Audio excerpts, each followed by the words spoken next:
Cognitive dissonance, when facts collide with beliefs. Mark Twain said this, "I am quite sure now that in matters of politics and religion, a man's reasoning powers are not above those of a monkey's." He said this over 100 years ago. Cognitive dissonance is a tension that arises in one's mind when their ideas or beliefs are challenged by information, facts, or evidence. There is a tension, a stress in the person's mind, some pressure, which arises when a belief is challenged, when an ideology is challenged. And that tension is there for a reason. Nature does nothing in vain. It's there for a reason.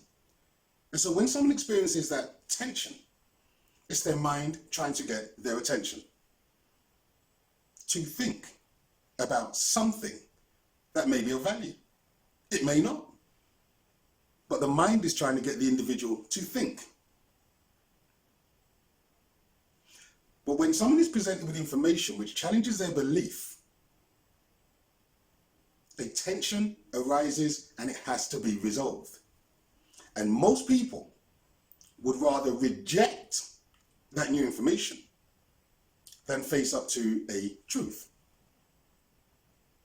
Martin Luther King said this, "Just as Socrates felt it was necessary to create a tension in the mind so that individuals could rise from the bondage of myths and half-truths to the realm of creative analysis and objective appraisal, so that they could reach the heights of understanding."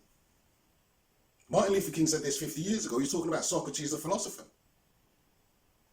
It is necessary to create a tension in the mind so that individuals can rise from the bondage of myths and half-truths. So that tension is there for a reason. This is something that's been identified 5,000 years ago by Socrates. It was recognized by Martin Luther King 50 years ago. That tension is there for a reason. But because people identify themselves with ideas, ideologies, and beliefs, that association that they have with their belief means that when you challenge the belief, the idea or the ideology, you're essentially challenging them. And this is why it's very difficult for people to accept new information, to accept evidence, to accept facts which challenge their beliefs in ideologies or ideas. Because people identify themselves with the ideologies and the ideas. So, for example, you have someone who says, "I'm a socialist," or "I'm a conservative," or "I'm a liberal." They're identifying themselves as the idea. Do you see what I mean? They are saying, "I am an idea." So, if people identify themselves with an idea or a belief, and you say that belief is stupid, you're essentially saying they're stupid. If you say it makes no sense, you're saying they make no sense. Yeah? If you say it's idiotic, you're saying they are an idiot. Everyone wants to believe that they are reasonable, rational, and intelligent. So that challenge to their belief or their ideas or their idea of self is received as an attack on them. And so this is what cognitive dissonance is. It's when ideas and beliefs are challenged. You see, some things are real. Somebody might say, "I'm a footballer." That's a real thing. "I'm a dancer." That's a real thing. "I'm a musician." That's a real thing. You don't have to believe it. It's a fact. It's a fact. I'm not talking about those things which people actually are, which are real things, which are observable things, which are tangible things. You can see it. I'm talking about those things that are unseen. I'm talking about those things that are just ideas. I'm talking about things that has been created by others for others to believe in. That's what I'm talking about. Martin Luther King said this, "Rarely do we find men who are willing to engage in hard, solid thinking. There is almost a universal quest for easy answers and half-baked solutions. Nothing pains some people more than having to think.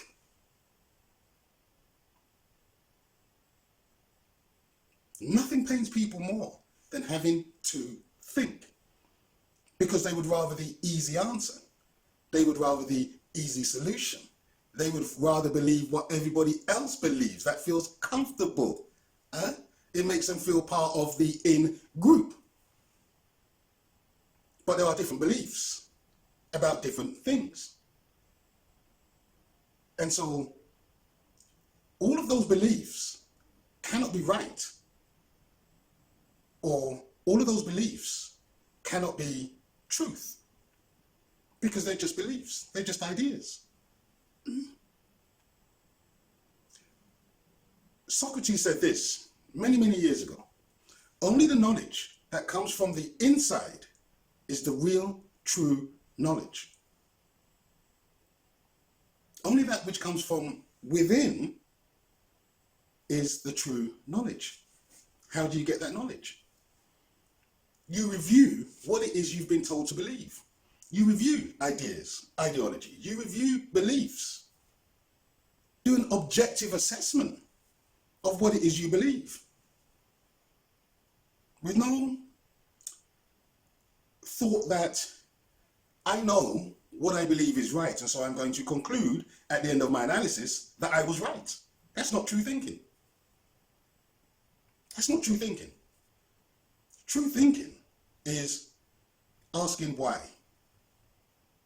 Thinking about what it is you believe and why you believe it. Where did it come from? Did it come from within or without? If it's without, it may not be true knowledge. If it's within, that is the true knowledge.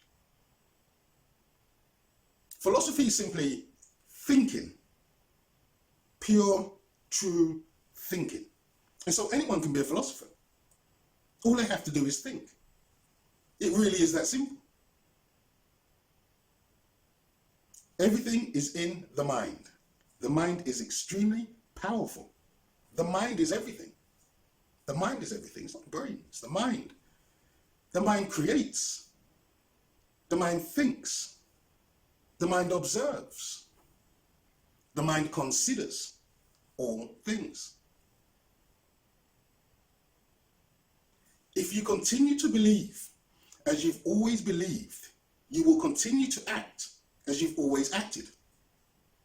If you continue to act as you've always acted, you will continue to get what you've always gotten. But if you want different results in your life, all you have to do is change your mind.